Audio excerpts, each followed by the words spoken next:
Hey everybody, it's Scott O'Mato back for episode 6 of my Heat and Climate Let's Play.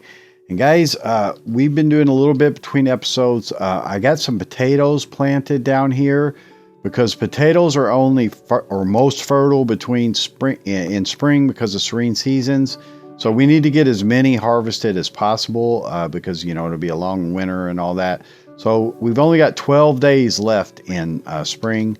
All right, let me show you a setup that we have over here, a way to advance this setup here. Remember, I had a setup for lava that would process ores where I put the lava 3 deep, and then I had a setup here that was 2 deep that could do cooking. All right, so I figured out a way to combine those by using dispensers. All right, so I have a dispenser on each side right here, all right, facing inward. And then if I place my lava source there 3 down, all right, then that would handle the ore processing. And because of the mod vanilla automation that I have in here, it will actually place blocks with the dispenser. That's really cool that it'll do that. So if I put a block in here and then put some buttons on top of them, all right, so if I have a button here, and then I'll go ahead and put the one here, and I place the block, all right, then it'll smelt. All right, because of the lava below it and the tight condition created by being under the ground like that. All right. Now in the other one, I have a lava bucket. Now this guy, he's getting lucky right now, but I want to demonstrate to you as well that if I trigger the lava, which I can't do it while he's right there, that these guys will take heat damage. All right.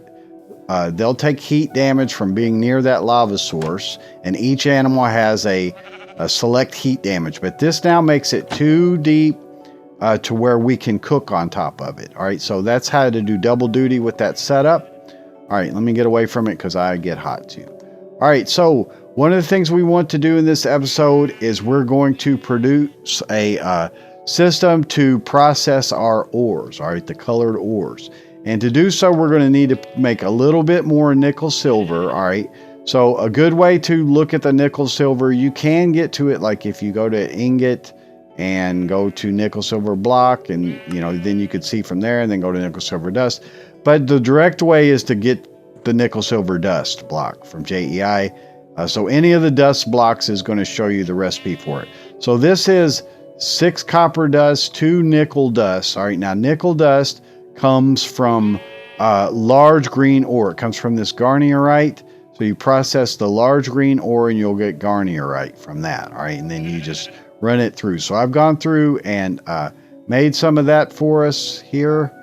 Zinc, nickel, copper. All right, cool. So I got everything that we need. So let's go ahead and click that in to get our nickel silver. Now this is our first tier 2 metal that we've produced. And you know, you want to check it out in the climate tabs to see the conditions and stuff. See, it requires smelting temperature and UHT to convert that. All right, now we only have kiln temperature here, so we wouldn't be able to smelt it in there, but we can smelt it in this system over here because it has smelting temperature once we engage the water wheel. All right, so the water wheel, if you remember, will I've got it to where I can turn it on and off, but it will take this heat exchanger block down here and heat up the fire stand underneath it enough to give us smelting temperature. So now we could run that dust, all right, through here. So you need a setup like that to be able to process the tier 2 metals, and then they get increasingly, you know, more demanding as they go in condition wise, normally needing up to UHT temperature. So I can get more nickel silver ingots from that. All right.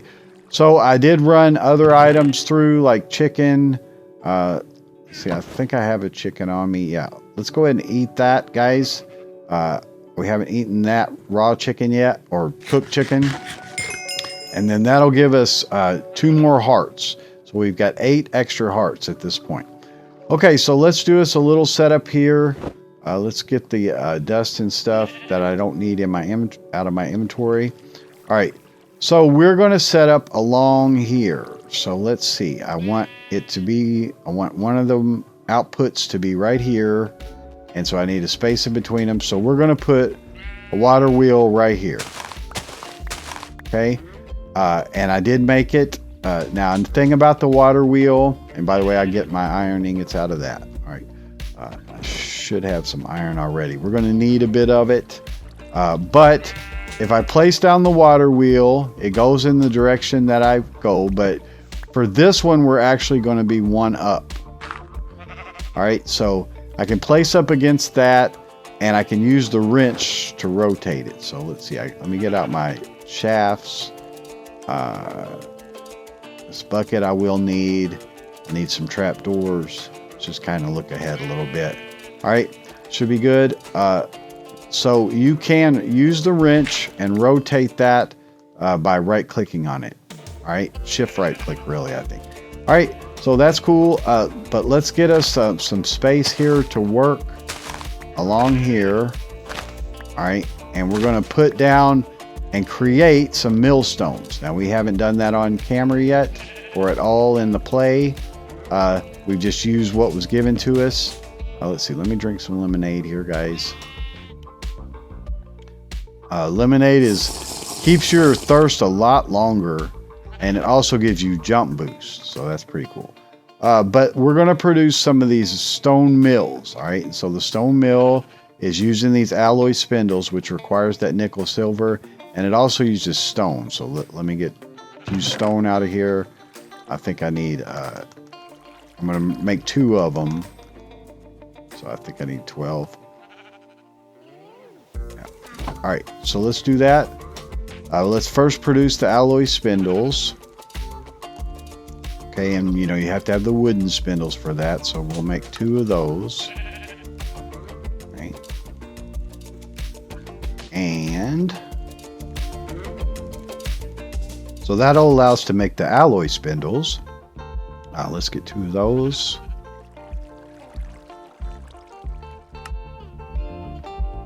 Okay, and then from that we can get the stone mills.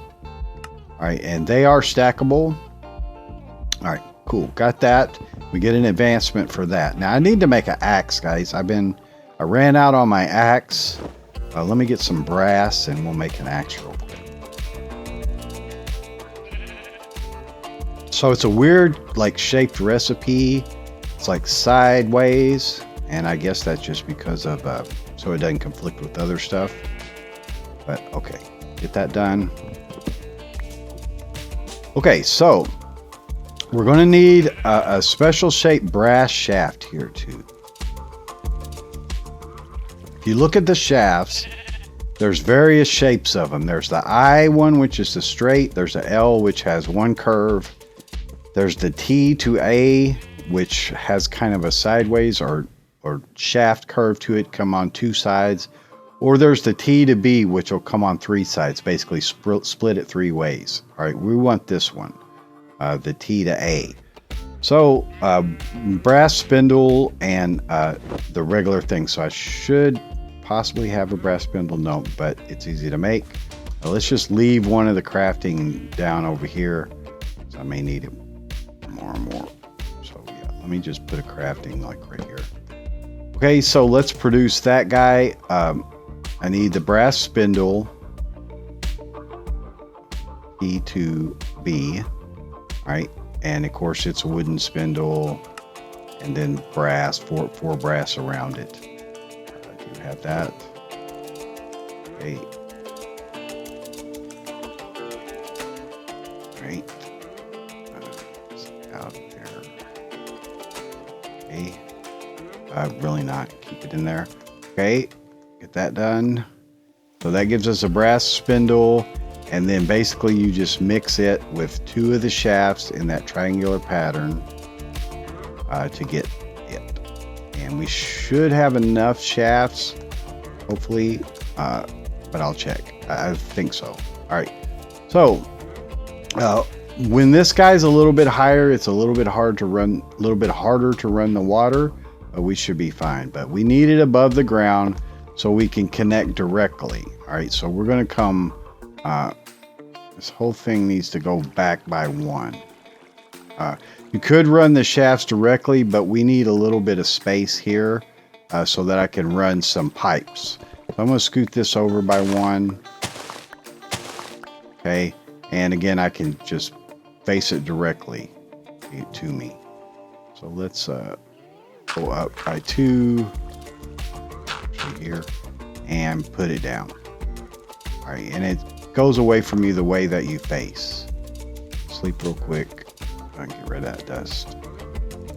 All right. Like to get a lot done, but this stuff just takes a little bit of time. There's a as you get into tier 2 and stuff, you know, you need to do more planning and stuff. All right, so I'm going to just fill in all this real quick and basically do the same thing though. That other side.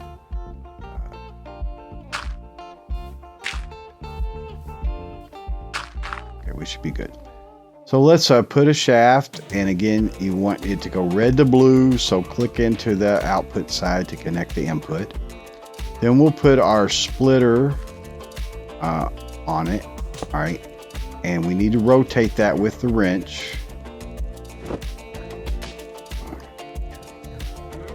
Okay, we need to rotate that guy like that so they're side by side. And then we'll put on our stone mills, all right, so click those on. It goes away from you. Again, it's kind of weird how it's placed, but you can put down a block and go like this. It'll connect that way. So they're kind of like dispensers, you know, they go away from you. We need, actually, I want to put a shaft. Yeah, I want to put a shaft on here. I don't really need this shaft. Yeah, let's not do that. Let's hook that direct to this. And then use the extension on the other side. Rotate it again. Like that. Oh yeah, that'll work. So hook those up. And these. So I didn't really need to move back, but that's all right. And then do it again facing away. You need to click it into a block like that. Okay, here.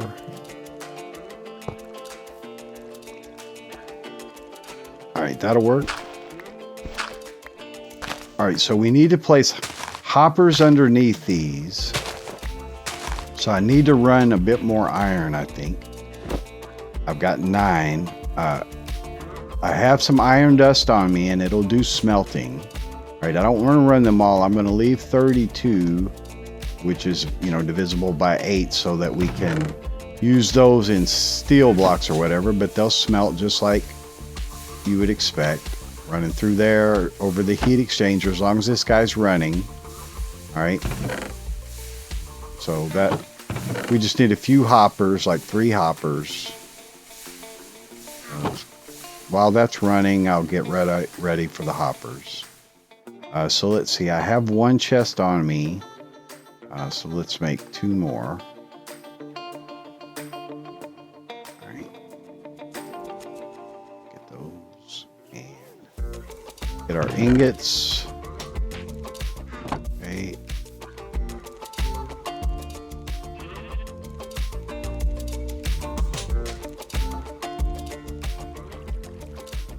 Okay, get that done.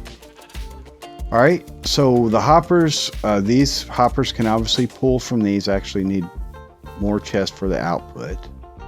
Let's get 2 more chests. All right. And put those down to here. I have 1 above, 1 below. I'll have a hopper on the top. You can feed in. You don't really need it, but if you want to run different metals of different types. Now we're going to do something different here. We're going to use the item pipes from Quark. All right, now Quark Oddities has these item pipes, and they're kind of like Buildcraft pipes, but they're kind of challenging to use in a way. They kind of just randomly choose a direction. All right, that they'll go in at a equal juncture like this. All right, so if I place a hopper into that pipe coming out of that, then sometimes it'll go in this direction. If I put one above, it won't choose that direction, but if I put one here, Sometimes it'll go there, sometimes it'll go there. All right, so we need to go from the bottom of this to the top of that. All right, so that's a little bit of challenging routing, but you know, not too bad. So let's come over like this, and there's a reason why we have it here. All right, and I'll show you in a minute. But basically now, like I said, sometimes this will go there, sometimes it'll go there. Now the reason we want to do that is this is a two-stage ore production process. All right, so if I look at, for instance, blue ore, all right, blue ore, if I look at the use in the mill, then it'll make sphalerite and sometimes galena. All right, now sphalerite you have to process again, and also galena you do as well. So if I look at the use from that, I have to run it again through to get the dust. So it's a two-stage process. So that's what we're setting up here. One to make the ore chip or whatever it's called, and then the other to get the dust. All right, but because this is just the tier 2 setup or tier 1, we don't want to use up all of those chips because we can get better drops and stuff if we use the crusher or the reactor, all right, later on. So if we use the hammer mill, we can get a better set. We can get 3 rather than 2. So we don't want to use up everything. We just want to use what we get. So it's best to save some and then split some. All right, there's one more little challenge, and you saw that sometimes it would give you a secondary drop. All right, so how these cork pipes work is that if it doesn't have a place to route into, so this guy is processing one type of ore and another one comes, it'll just spit it out into the world. It'll, like Buildcraft does, it just spit it out into the world. So we need an overflow, and so the dropper works good for an overflow because the cork pipes won't choose that as a default route. It'll always go into here unless it would get kicked out into the world, in which case it would kick it to here and it's essentially ejecting it, but the dropper would take it. All right, so that actually works pretty well.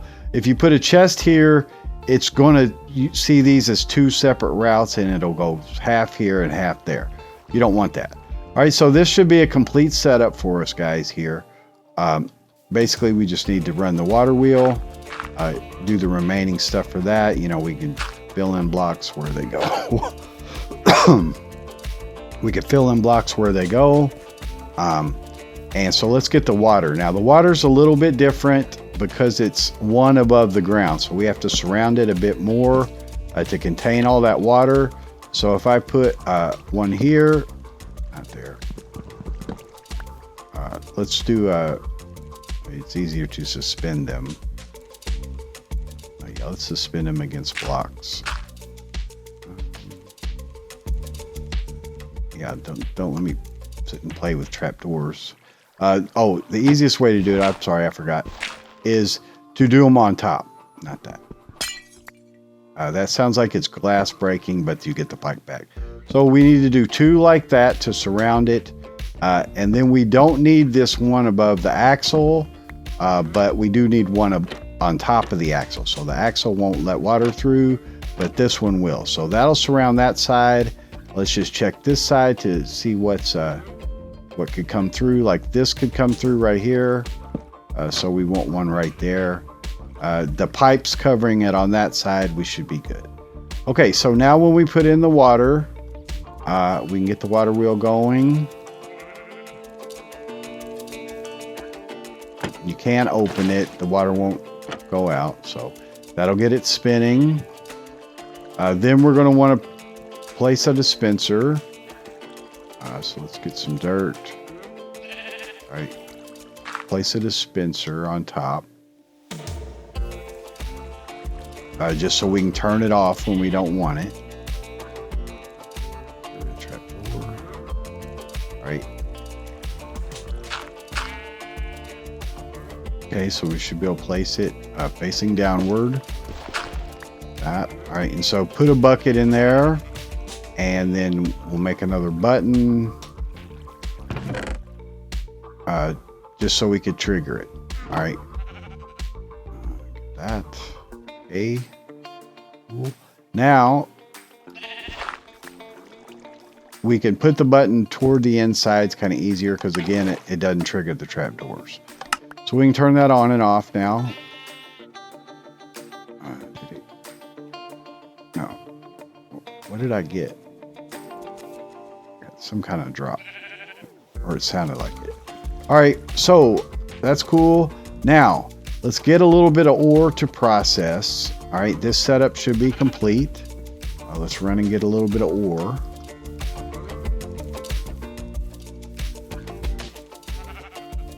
Way over here. Should have got some previously, but that's okay. We're doing fine on time.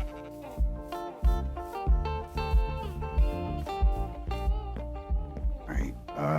It doesn't really matter. I'll get large green ore. Let's get like 4 of them.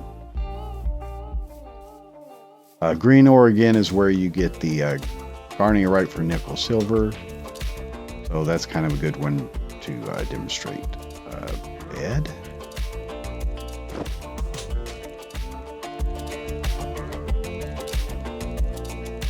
Still haven't set a spawn point after all this time. Don't really need it at this time, but still haven't set a spawn point. We're going to build a house like real, like in the next episode, basically. I wanted to get some of it done on this episode, but you know, these setups, it takes quite a bit to get going. So let's go ahead and get rid of that. I really should put a carpet on the top. That took the dirt, I'm pretty sure. Maybe it didn't.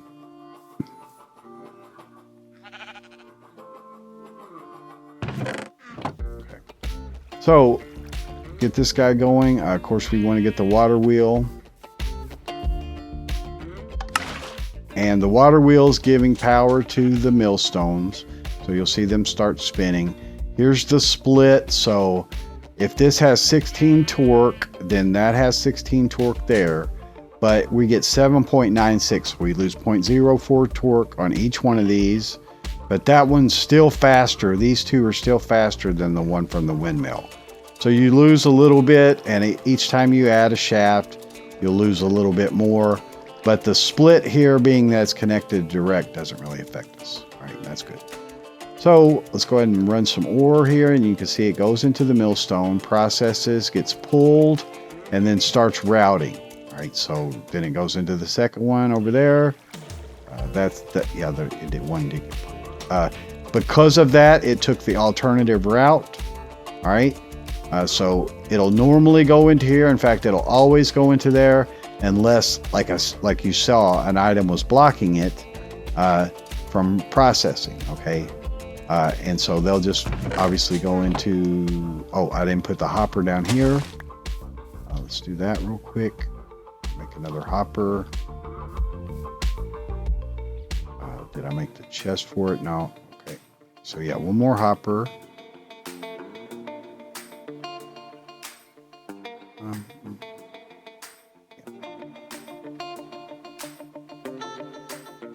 Okay, get that done. So that'll be the output one. I actually had one. That's all right. I'll need more hoppers. All right. So then that'll go to there. Now we have another option that we can do as well.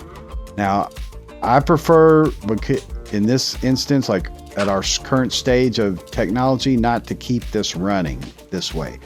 But we can put this onto a conveyor belt and run it over there to process. So let me demonstrate that. We only have 7. That should be enough though. So it goes toward you. So let's see. We really need an output chest on the top. So yeah, we'd go here, here, here, over here, in there. Okay. We would need to extend this by 1, and again, I don't prefer right now to leave it at like this, but I want to show you the setup anyway. So I should be able to put one right there. Okay, and then use this as the buffer chest. Go here. Okay, so we then take this guy. which ran our ores. Now, I ran everything I had, I guess. Yeah. That's fine. Let's see if we got any secondaries. We didn't in that case. But I could take another one of the cork pipes and feed it up like that. And then do a chest on top of that. Okay, the pipes won't feed directly into these. But again, logistical automation, we could do some stuff. So it would come out of here, and then I guess I'll demonstrate it. We're still okay on time. Just have to run over and get some more ore. And then I'll, of course, move all this ore over there closer so we don't have to sprint all the way across the world to get it. And there is that lime deposit back behind us that we'll start processing too. This time I'll get some large white. I'm getting large just because we may get the secondary drops, and I'd kind of like to demonstrate that, the secondary drops. So let's run over. Sheep is on his pedestal. So I've got a little layout basically for a house there. All right, let's run the white. And there is filtered hoppers in this mod. Let's watch the pipes. See if we can catch it, do an alternative one. So you can see each one's running fine there. It sometimes chooses that direction, sometimes the other one. Okay, and now we hear them smelting back behind us. Kind of like to catch an alternative. I guess I need to run more, but you know, it'll work. Just believe me that each one will go there, and we'll be running plenty of ores. But yeah, it comes along the conveyor belt to over here, and then smelts, and we end up with a final product. All right, but I'd like to have a little bit more manual, and that's gold, by the way. So running white ore like that, the large white ore, the output of that is gold. So gold gets processed. So it take and make the gold, then it'll crush it there, and then come over to here and all that. So I don't know if I got the best picture of it.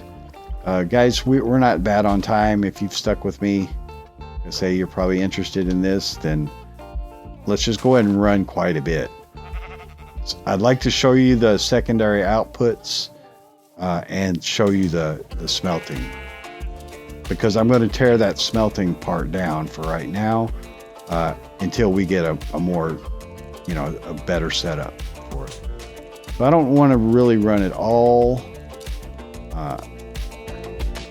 because again, we'll get to the crusher and stuff to get better drops from it, but I'll go ahead and run half a stack. That's fine. Okay, can't sprint anymore. Let's see, chicken I had somewhere. I think I've got some food back here. Yeah, let's run and grab that. So that, you know, all my storage and stuff really needs to be consolidated. It's pretty far apart now, and because of the in-world storage, I mean, I can just go from one side to the other, no problem. But yeah, let's get some more chicken. Sprinting in here, I lose hunger so fast because of the hunger overhaul. I mean, it just tears my hunger to shreds. All right, so let's run quite a bit of this now, because it's pretty fun to watch. All right, there's one that's a secondary drop, and see it chooses there. Now, there could be the case that the secondary drop gets put into that crusher, all right, and it's running, in which case the primary would go. But see, now they travel across here and go and get smelted. So pretty neat little setup using cork pipes, and they are very inexpensive. The item pipe, the recipe for it. This happens sort of my hot bar.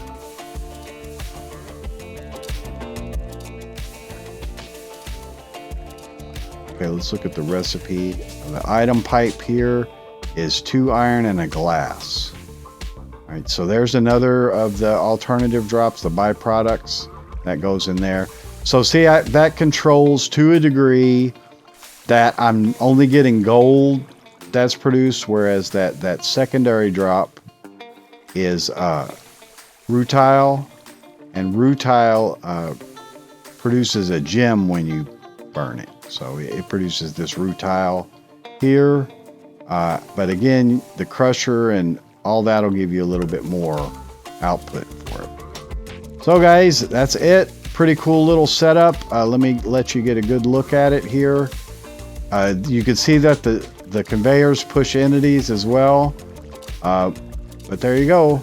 Pretty nice setup. Again, we could toggle it on and off. It's actually pretty quick. It's actually faster than that over there. There you go. Pretty neat little setup. Anyway, guys, I hope you enjoyed it. This is Scott O'Mato. Thanks so much for watching, guys. I'll see you in the next one. Have a great day. Bye-bye.